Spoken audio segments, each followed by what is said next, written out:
เอาที่มาตองเนี่ยอันนี้ก็เป็นนาคา2ตัวครับเนี่ยนาคานากองนี่อันนี้เฮ็ดไปลื่นครับไปจอมไปขึ้นตองพระธาตุพระวิ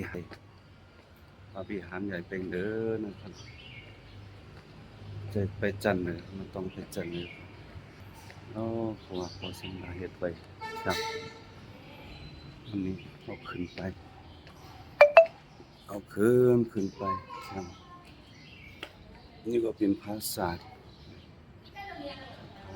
มันก็มาขอมาต้อง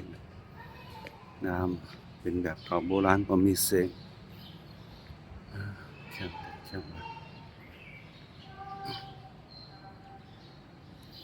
หรือนี่คือมีรถลายแบบทางเดียวนึงนี่เป็นไม้นะไม้ถึงเป็นแบบรถลายเนี่ยนี่ครับนั่นนี่เราต้องตั้งแบบให้มันเด่นมันเด่น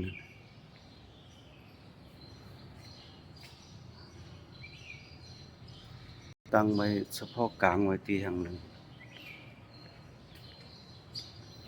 มาอยู่จันทร์เด้อ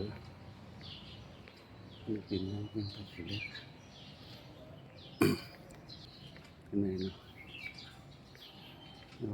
ความใหญ่ไพศาลอันนี้ห้อง3 จันทร์4 จันทร์เขาว่าเฮ็ดไว้ซึ่งหมดเฮ็ดไว้ซึ่งหมดเด้อเฮาลงมาใจโอ้นี่โกกะมันโพนี่ฮะนี่จังได๋เอาสั่งมายาไว้ดีๆสาธุกูวันนี้เขาก็